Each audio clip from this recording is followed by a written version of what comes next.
Hello everyone, I'm happy to share with you what I learned from the excellent little seminar that Lansol conducted during our last professional development, which is using video to flip classroom.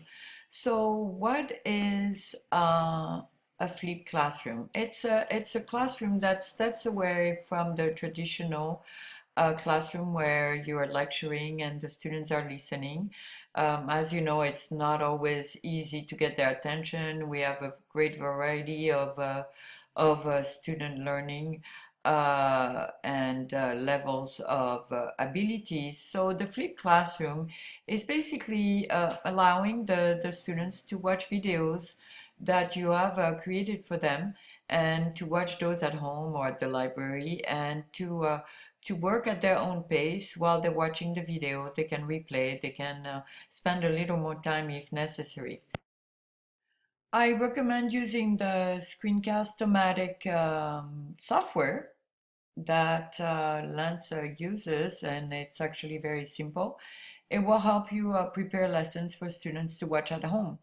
You can record Google Slide presentations that you've already done for students who were absent, or just for those who need a little more time to process and are audio and visual learners. You can also use that little video for a sub to deliver a short instruction, and then it could be followed by practice. As you will see, we can mix a variety of sources, and that will really help engage the students and make them successful. So where do you go to find the software? Google, of course, and then you type Screen-O-Matic, and you normally would arrive at this page here. The one that you saw was because I had my account open. So really, you'll see it's simple. You just start recording. But I recommend that you follow the instructions that I included in the Google slide as a link. It's a full tutorial you will see. You can also go to the tutorial that are provided on this site, and you have a variety of videos here to help create your lessons. So what is the difference between the free version and the pro feature that you will see on the site? It's a different in length. The pro feature doesn't have a limitation, whereas the free feature is 15 minutes. And they both have a screen and webcam recording. And there are some more opportunities to save and publish for the pro features, but the free feature allows you to publish on YouTube and to save it as a video file. So I think that will work just fine for you.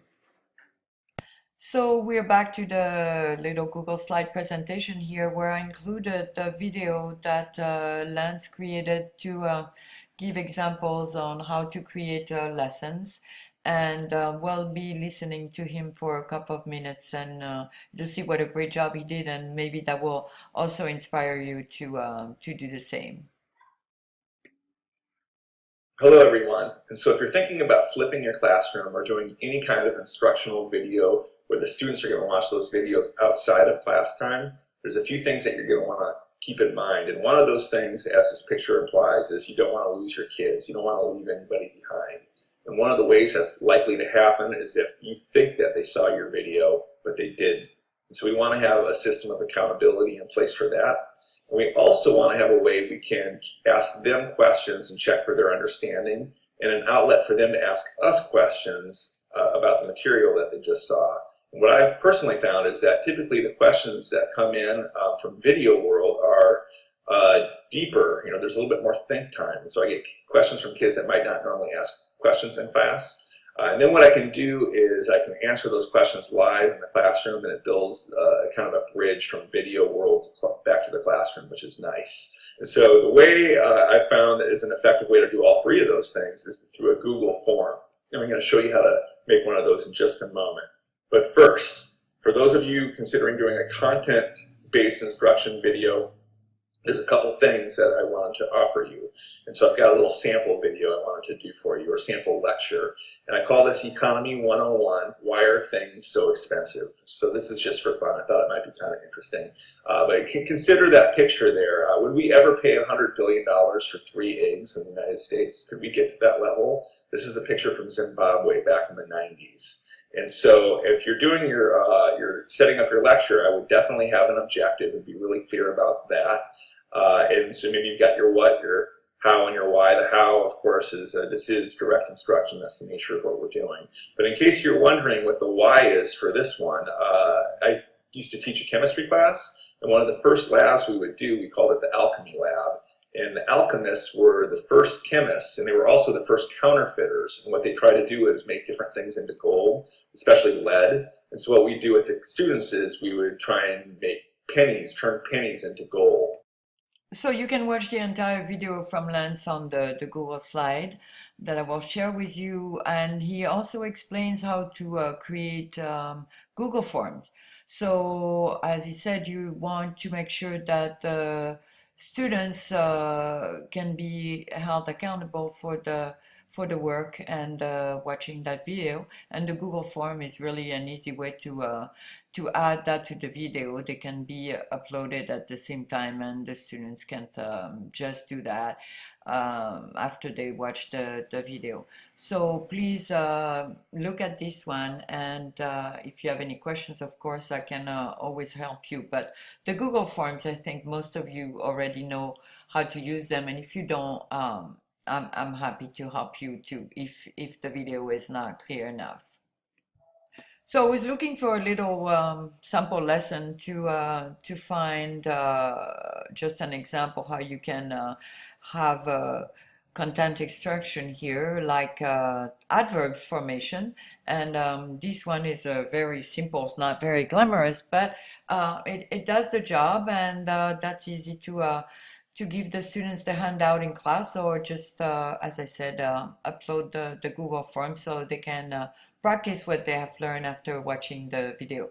So here, let's listen to that one for a minute or two, and you will see that actually you do not have to recreate a lot of the materials. There are so many sources available online.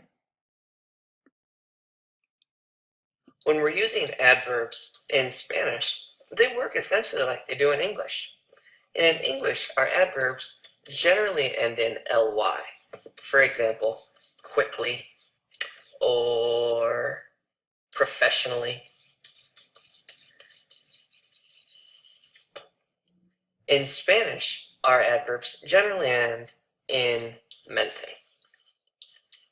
So when we're forming, we need to start with the feminine form of an adjective, and then we add mente.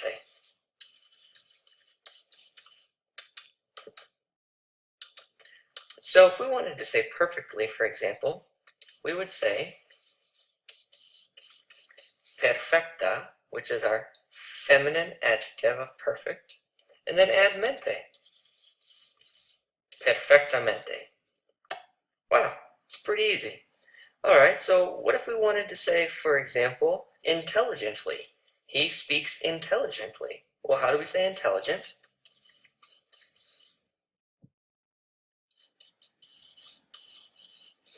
And that is the feminine form of the adjective, and then we will add mente.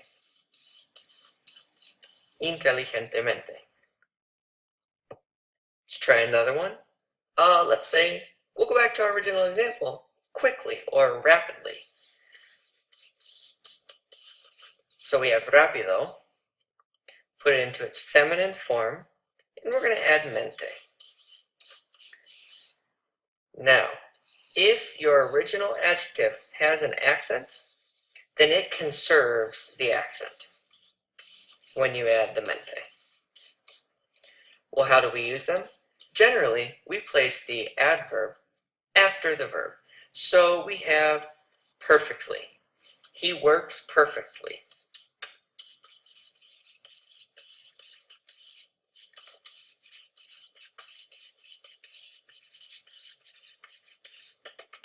He works perfectly every day. So this is just a simple video, but of course you can find all kinds of videos that are a little more engaging with songs, with colors and movement. But this one does the trick, and it's perfect. For example, if you're not here and you want the sub to show that video, and then you're sure that the students at least get that.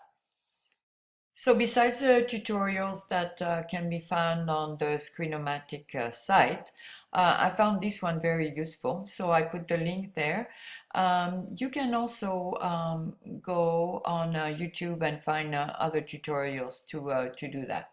I also added the resources about flipped classroom and blending learning that were provided by Lance. So here that's the end of my little presentation.